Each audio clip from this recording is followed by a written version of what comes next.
सोचने लगे, उन्हें प्यास लगी। जैसे ही प्यास लगी तो सोचने लगे क्यों ना थोड़ी देर दूर यहाँ से ऋषि का आश्रम है, क्यों ना आश्रम पे चला जाए। तो वहां से महाराज आश्रम पर पहुंचे। चले जाते हैं तो महाराज जो परीक्षित जो थे मुकुट लगाए थे सिर पे, तो वो चोरी का था। जरासंध का मुकुट था जो भीम युद्ध करके जरासंध को मार करके, और वो मुकुट जो था वो लेके आए थे। वो मुकुट जो था परीक्षित जब परीक्षित जो घूमने के लिए गए तो उन्होंने सोचा देखे दादा हमारे परदादा ने इस बक्से में क्या बंद करके रखा है। तो महाराज जैसे ही उन्होंने वो बक्सा खोला तो वो मुकुट मिल गया। वही मुकुट पहन के आज परीक्षित शिकार खेलने के लिए गए। शिकार खेलने के लिए गए तो महाराज कलयुग जो था, कलयुग को पता चला। कलयुग तो वैसे भी, कलयुग ने जो इतना देखा परीक्षित को आते हुए तो सिर पे सवार हो, परीक्षित के सिर पे सवार हुए। तो परीक्षित को प्यास लगी, उन्होंने कहा चलो पानी जा करके पियाएं। पानी पीने के लिए चले। कुटिया पर पहुंचते हैं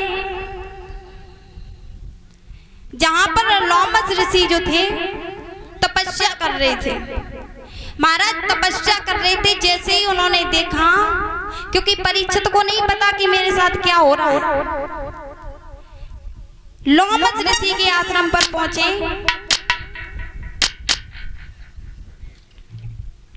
तो महाराज इधर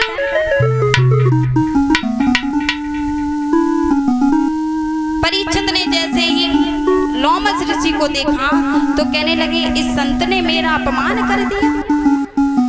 अरे मैं आया तो इसने नेत्रों को बंद कर लिया। मैं यहाँ का राजा हूँ और मेरा कोई सम्मान नहीं किया। परीक्षित को नहीं पता कि मेरे साथ क्या हो रहा है, क्योंकि सिर पे कलयुग जो सवार है।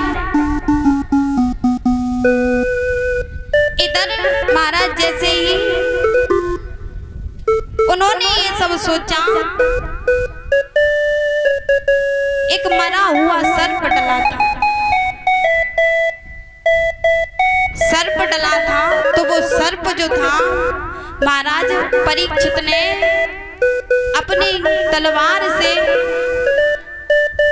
ऋषि के गले में डाल दिया। जैसे ही गले में डाला तो महाराज उधर से लोमस ऋषि के जो पुत्र थे श्रृंगी ऋषि ने जब ये सब देखा तो उन पे रहा नहीं गया कि मेरे पिता का इतना अपमान। राजा होगा तो अपने लिए होगा, मेरे पिता का अपमान किया है। अरे राजा है अपने लिए तो क्या संतों का सम्मान नहीं करेगा। जब उन्होंने ये बात विचारी तो उन्होंने श्राप दे दिया कि यही तक्षक बनकर के 7वें दिन और तुम्हें डस लेगा, तुम्हारी मृत्यु हो जाएगी।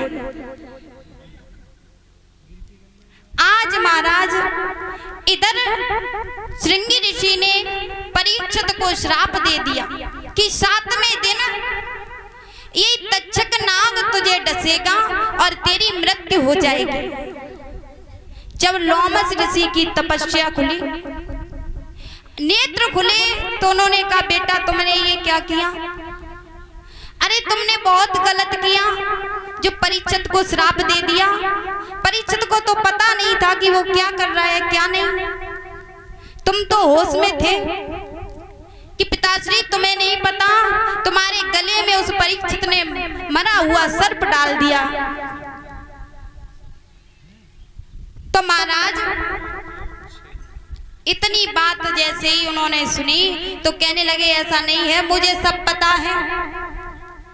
तो मैं ऐसा करूं, जाओ जा करके और परीक्षित से कहो कि 7वें दिन तुम्हें वो तक्षक नाग डस लेगा और तुम्हारी मृत्यु हो जाएगी। महाराज जैसे ही इतनी बात सुनी जब इधर परीक्षित जो थे अपने महलों में आ जाते थे, उन्होंने जैसे ही मुकुट उतारा तो उन्हीं के दिमाग में झटका लगा कि मैंने एक संत का अपमान कर दिया। अब मुक्ति के लिए अब किस तरीके से उस श्राप से बचा जाए, तो महाराज परीक्षित बड़े चिंतित हैं।